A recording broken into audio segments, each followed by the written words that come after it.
All right. So for movies, we got a couple trailers we can talk about. We got the Deadpool Wolverine trailer. I think both of them have come out since we did the last video, but I know for Yeah. sure the newer one definitely has. It actually has real footage. Yeah, the Lots of use of the F bomb. yes, the let's effing go. Yeah. Well, I mean, I had it like just I started auto playing on YouTube and just like F this, F this. Okay. Well, and I mean, I know I'm signed in as an adult, but like, I give Disney credit. I mean, they're letting the red trailer go. They're letting it be what it's supposed to be. Um and honestly, it gives me the feeling of wanting to actually go back into theaters and watch it it it didn't even really show that much. I mean, yeah, Deadpool does definitely get Wolverine's claws to the to his nose yeah, I mean, the region. two of them definitely fight it out. I saw one thing that compared. I guess one of the fights they have in the trailer is like beat for beat one of the fights from one of the Spider-Man movies. I think it's whenever Peter fights Flash Thompson, and because someone like did like the comparison Yeah. side by side. I was like, well, that can't. That's not coincidental. Like Yeah. that's got to be deliberate. But no, I mean, this has actually got me fairly excited about going to actually, because this is going to be considered an MCU movie. Yeah, Because I saw already that the stipulation is at the very end that the portal they're jumping through could be to multiple things, and one of them was that they were jumping in the middle of the battle oh, of for the end of Endgame. yes, Yeah, which would be a great way to pull them into the MCU officially. Um, yeah, I mean, you had No Way Home, you had uh, the Multiverse of this, Madness. and then this can.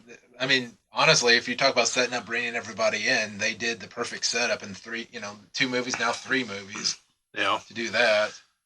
Then we know that Cassandra Nova is the villain.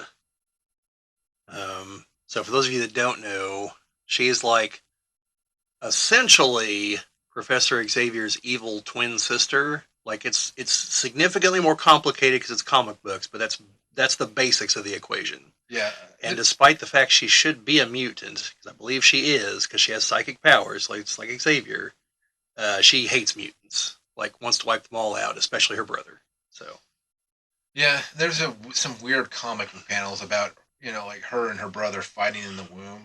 yeah, yeah, he like tried to kill her in the womb, and she's like some weird evil psychic shit. Like I said, she's essentially his twin sister. That's the TLDR on that one. Like the in depth is more complicated, and I haven't actually read the storyline. In fact, people were thinking she was going to be the villain in X-Men '97 because of what happened, because of they copied elements of the E for Extinction storyline, and she was the one behind that. But it's someone else. So um, yeah, so there's that. Her base or wherever they see her in the trailer is apparently Giant Man's corpse because like it's got like the Ant Man faceplate Yeah, like opens up and the skull's behind it. She comes walking out, and I guess like some of the previous villains are on her side, and so will definitely be some definitely sounds like some callbacks to the other X Men movies. Yeah, should be good.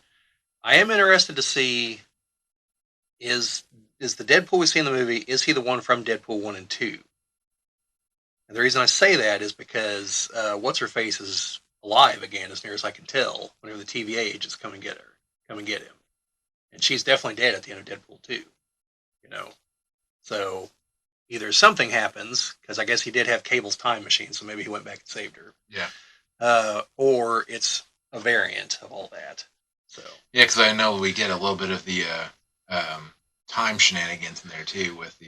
yeah, Um, Maybe I need to finish watching Loki season two. well you should. It's really good. I know. Like in the end is spectacular. I know. You know, I know. I need to watch it. like I keep trashing Disney constantly, but there's a few things they're doing right. The that's probably something that'd be hard sell to get my girlfriend to finish watching with me. Though I think she'd probably enjoy it. She's just not quite into all of the nerd stuff for me. Though she got a hold of me earlier and she's buying me a Super Famicom game, Final Fantasy VI, Mm, which is I think Final Fantasy 3 or 4. I think it's I 4. think I thought it was 3. I don't know, it's one of them. It's weird because in the we skipped a whole bunch because we moved from I think like whatever the last Super Nintendo game is, we went straight to 7 to match with the Japanese. They're like, yeah, we're just gonna skip the rest. So most of the people in the U.S. are like, well, what happened to like 4, 5, or five and 6? It's like, well, they were like 3 and 4, and then it went to 7. So not that I'm gonna be able to play the game because it's all gonna be in Japanese, so it's not. That's all right. But it was like $15, and I thought it'd be cool to have. Yeah. So she's picking me up that. But anyways, I don't even know what I got on that topic for. Oh, so movies and stuff that we've been watching. I want to talk about the other trailer real quick, Yeah, we can do that. We can do that. just so kind of keep things together. The other one, I'm sure there have been other trailers released because we were sitting here trying to brainstorm and think of what they were. But the only other one I could think of was the Alien Romulus trailer, which it didn't show a lot. Like the first half is basically just showing, hey, we're going to be back in a claustrophobic spaceship. And face huggers galore. Yes, and they apparently can basically fly. So there's that. But the important thing from that, two important things. One, Ridley Scott is producing it, so he is involved. Uh, and number two, it takes place between Alien and Aliens, apparently. So while they might not be directly adapting, was it Isolation? Yeah.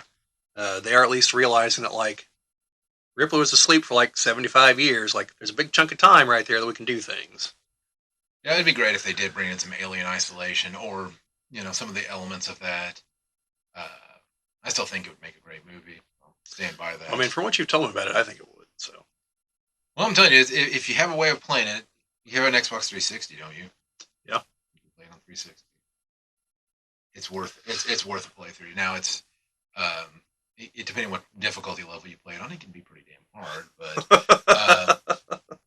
and the crazy thing is that supposedly you can integrate your your Kinect camera to it, so that you can do the lean in and lean out. We can also have it where it detects your mic, and the alien can hear what you're saying. Yeah, I don't think I'd want that. No, because like I can imagine, dinner's ready, and the alien's like, "Oh, it is." Yeah. But, anyways. Thank you for watching. This has been a Geek Ball video, Echoes of a Whisper. This has been a clip from one of our podcasts. The link to the actual podcast this is from is in the description of the video if you want to see the entire thing, which we obviously encourage you to do.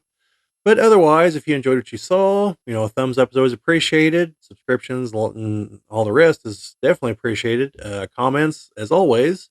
But just in general, thank you for watching. Hope you liked it. And check out the other videos we have here on the channel. See you later.